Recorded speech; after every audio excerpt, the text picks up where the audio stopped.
वडोदरा में बसने वाले रोहित समाज के रोहित नवयुवा चैरिटेबल ट्रस्ट ने सामूहिक विवाह का आयोजन कर समाज के युवक युवतियों का सामूहिक विवाह संपन्न कराया।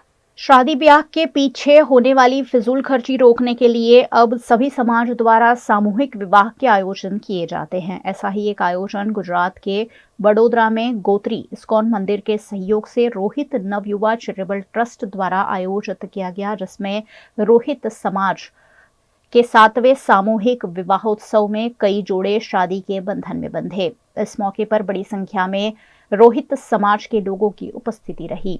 समाज के युवक युवतियों को एक ही मंच के नीचे कम खर्च में शादी करने का अवसर समाज की ओर से प्रदान किया गया। पिछले 7 साल से लगातार ये आयोजन हो रहा है, जिसमें कई दाताओं का सहयोग रहा।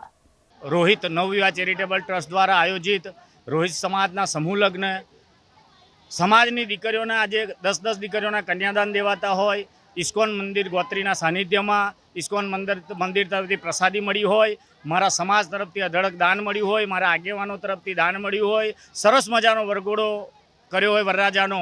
अने अत्यारे आज रोज तमाम मारा ट्रस्टीओ, मारा लग्न समिति मेम्बर्स, मारा आगेवानो जेमणे अढळक अने अढळक दान आप्युं छे, जेवी रीतना अमारा रोहित समाजना आगेवान गुणवंतराय परमार आज उपस्थित थई गया छे। अमारा अदर समाज में अने दीकरीओ माटे ए बी के तुलसी दरबार जे ठेक नड़ियादथी एमणे तिजोरीनुं दान आप्युं, कोई के बेड आप्या, कोई गाडला आप्या, अढळक दान आव्युं छे। तो तमाम दाताश्रीओनो, तमाम मेहमानोनो, तमामनुं स्वागत करूं छुं ने खूब खूब धन्यवाद मानुं छुं।